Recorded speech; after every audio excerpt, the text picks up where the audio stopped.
Bom, olá pessoal, aqui é o William Jacob. Estamos aqui para estudar mais uma vez o nosso livro O Porquê da Vida, já chegando quase ao final desta obra tão importante, né?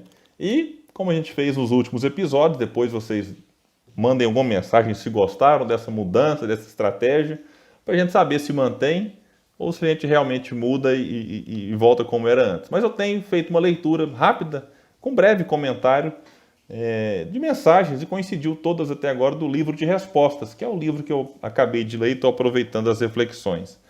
No capítulo 38, Emmanuel vai dizer através do Chico o seguinte: quando encontres algum companheiro em provação, não diga simplesmente é o karma que se cumpre, quem deve precisa pagar. Se as leis do Senhor te conduziram até esse alguém que sofre e que se te oferece o ensejo de resgatar antecipadamente os próprios débitos de existências passadas pelo câmbio do bem eterno. Para isso, no banco da providência divina, temos sempre aberta em nosso favor a bolsa da caridade. Então não ficar preocupado assim. Tem pessoa que fala, não, se o fulano está morando na rua e está passando fome é porque alguma coisa fez para merecer. Então, me deixa longe dele, me deixa fora dessa história.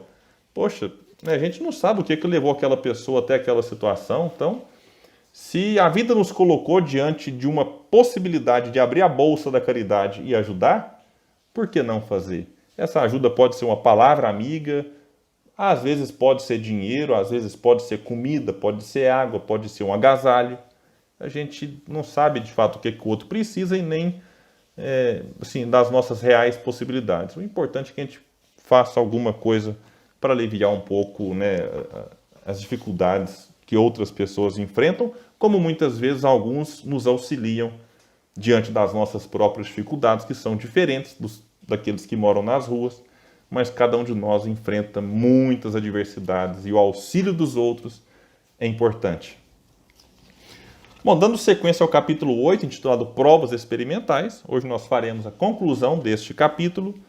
Denis vai dizer então, nós falamos aqui, né, do último episódio das manifestações, as materializações, escrita direta, dos moldes, né, que esses espíritos deixavam para os experimentadores. E é interessante observar, e ele vai dizer aqui agora, como eu já disse antes, em relação aos fenômenos não serem exclusividade do espiritismo. Não dá para a gente achar assim, esses espíritas ficam inventando as coisas, inventaram mediunidade. Não, mediunidade já existe desde que o mundo é mundo, desde sempre. Então não dá para a gente achar que foram os espíritas que inventaram mediunidade, que foram os espíritas que... Esse negócio do demônio, não, gente. Denis vai falar aqui, a história disso dá provas. A aparição de Samuel a Saul, lá na época de Moisés. O gênio familiar de Sócrates, os de Tasso e de Jerônimo Cardan, as vozes de Joana d'Arc, tantos outros fatos análogos procedem das mesmas causas. E não nos enganemos, tem muito fenômeno mediúnico registrados pela história da Igreja Católica. Allan Kardec vai trazer alguns deles no livro dos Médiuns, Leon Denis vai trazer outros tantos no livro No Invisível. Na igreja evangélica, nós temos muitos fenômenos, inclusive quando eles falam em línguas. Quem estudou isso, deixa eu só confirmar aqui o livrinho, é o Ernesto Bozano, num livro chamado Xenoglossia, que é o falar em línguas. Espíritos falam através de médiuns em línguas estranhas a este. Então a pessoa nem tem ideia do que é às vezes uma língua que nem está mais em uso. Um grego antigo, por exemplo, aí fala através de um médium. O que é isso? Mediunidade. Que só espírito tem? Não. Olha, tem muitos médiuns que não são espíritas e são até confundidos. A gente acha que a pessoa incorpora e ela reconhece a mediunidade em si, porque o problema é esse. A diferença, na verdade, não o problema. Que muitos católicos evangélicos não reconhecem que tem mediunidade. Eles chamam de Espírito Santo, falam que o outro é com demônio no corpo. Mediunidade. Já há alguns que não são espíritas, reconhecem a mediunidade, atuam mediunicamente, mas não são espíritas. Eles podem ser pessoas boas, respeitáveis, por exemplo, no candomblé, na Umbanda e em outras religiões. os famosos benzedeiros aí, podem ser médiuns, mas não são espíritas. Então a gente tem que desvincular esse negócio assim. Surgiu uma notícia de que um médium aprontou um escândalo. E esses espíritas, não, peraí, ele era espírita ou não? Porque às vezes o próprio médium diz que não é espírita, mas a imprensa, a mídia ou as pessoas que ignoram a situação já coloca tudo como sendo espírita. Não. William, mas quer dizer que o médium espírita não erra? Erra. O espiritismo não é diploma de santidade para ninguém. Mas só faça essa distinção. A gente vê, era espírita ou não era? Era. Então, ou não. É só isso que a gente tem que distinguir. E Denis vai continuar dizendo que o mundo invisível é, na realidade, apenas o prolongamento do mundo visível. Olha que o mundo invisível é o prolongamento do mundo visível. Então, assim, a gente tem uma dificuldade de aceitar, às vezes, coisas do mundo espiritual, que a pessoa fala, mas o mundo espiritual aí não tem isso não. Poxa, por que não? Por que não?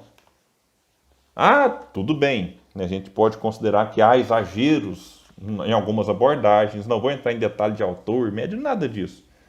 Só que é complicado, tem gente que idealiza o mundo espiritual, o que deve ser para elas? É quase um céu. O indivíduo, o espírito, fica lá vagando nas nuvenzinhas, fazendo nada. Então o próprio Bolzan, no livro A Crise da Morte, ele vai trabalhar a ideia de que os espíritos se agrupam, eles se reúnem, tem estudos interessantes tratando dessas questões, e faz uma vinculação ali com as obras de Allan Kardec. O próprio Leon Denis, no livro Depois da Morte, fala, ele não cita o termo colônia, mas ele fala que os espíritos se reúnem por afinidade. E através do pensamento eles podem, eventualmente, construir algumas coisas manipulando os fluidos, por que não? Então é importante a gente destacar assim, que o mundo invisível é o prolongamento. Depende do estado de consciência? É óbvio que sim. Mas, de certa forma, os espíritos, vibrando naquela mesma frequência, sintonizando no mesmo padrão, eles podem se sentir atraídos, agrupados, realizar atividades conjuntas. Enfim, aí é um assunto um pouco mais amplo, outra oportunidade, um outro estudo pode até aprofundar um pouco mais. Mas por hora tá bom. E aqui é um fato que a gente precisa destacar para encerrar esse capítulo. Os fatos espíritas, vê-se, longe de serem desprezíveis, constituem uma das maiores revoluções intelectuais e morais que se tem produzido na história do globo. Olha, uma revolução. Para aqueles que já estudaram e compreenderam, sabem o que eu estou falando. O pensamento de um espírita, claro, alguém pode estar lembrando nesse momento de um espírita que, eventualmente, parece não ter compreendido Kardec. E acontece, eu vejo espírita, às vezes, defendendo pena de morte. Falo, meu Deus do céu. Não, mas aí tenta relativizar, né? Eu vejo espírita, por exemplo, defendendo que devemos ter liberdade absoluta. Opa! Eu não aceito que alguma lei, que alguma determinação da justiça venha impor restrições ao meu livre-arbítrio, à minha liberdade. E eu vejo pessoas dizendo assim, é um absurdo ver espírita defendendo, por exemplo, medidas durante a pandemia que visam conter a propagação do vírus. E a pessoa quer ser livre. E Kardec trabalha livre dos espíritos, liberdade absoluta só no eremita que vive no deserto. Porque desde que vivemos em sociedade, o bem coletivo, o interesse coletivo, deve prevalecer sobre o interesse individual. Então, nem todos os espíritas, e não quero aqui me colocar numa condição de superioridade, porque tem assunto, por exemplo, que eu posso estar com mais dificuldade. Mas, de certa forma, o que Denis propõe é que o espiritismo, ele é uma revolução. Agora, o que é que nós espíritas faremos com isso? Aí já é obra individual. Aí é igual o pessoal mistura muito espiritismo com o movimento espírita. O movimento é feito de seres humanos falíveis, que erram, que acertam muito. O espiritismo não, está acima do movimento. Denis vai continuar dizendo que eles, ou seja, os fatos espíritas, constituem o mais sério argumento que se possa opor ao materialismo. A certeza de reviver além do túmulo, na plenitude de nossas faculdades e de nossa consciência, faz com que a morte perca sua forma de espantalho. Então aí a gente perde o pavor. Eu não vou procurar a morte por aí, mas eu perco o pavor de desencarnar. Que tem pessoa que tem tanto medo de morrer que ela não sai de casa. Então ela fica encarnada, mas vive como se estivesse morta. Ah, William, mas estamos na pandemia e a orientação é, se puder, fique em casa. Isso, eu estou tratando essa reflexão no sentido mais amplo. Não é restrita à pandemia. Na pandemia, de fato, se a gente puder evitar aglomeração, não sair de casa, né, para coisas que não são essenciais, é bom. Isso é saudável neste momento para o corpo físico. Eu sei que emocionalmente existe um preço a se pagar por isso, mas momento de pandemia exige de nós um certo sacrifício e atitudes nem sempre agradáveis ao nosso corpo e até ao nosso aspecto emocional, mas é necessário, repito, para o bem coletivo.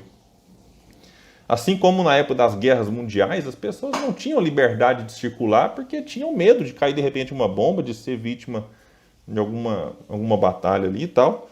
Então, de certa forma, a gente perde o pavor da morte, o que não quer dizer que eu deva menosprezá-la e menosprezar o corpo que serve neste momento de instrumento para a manifestação do espírito que sou.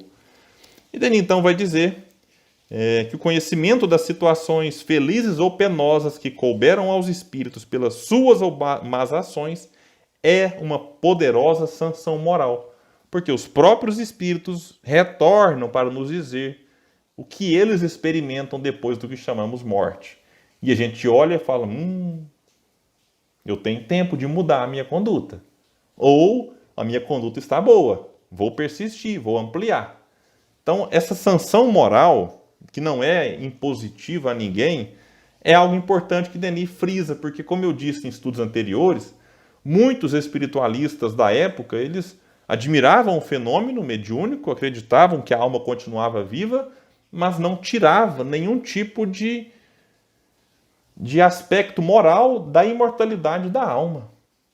E que Denis reforça, ele fecha o capítulo 8 e, de certa forma, fecha a obra falando disso, nos chamando a atenção para as consequências morais que acreditar na imortalidade e se enxergar como o espírito imortal tem na nossa vida. Que Jesus nos inspire. Encerramos o capítulo 8. No próximo estudo falaremos do resumo e da conclusão, que será então o nosso último estudo, e lá eu vou contar qual será o nosso próximo livro a ser estudado. Um abraço e até o próximo.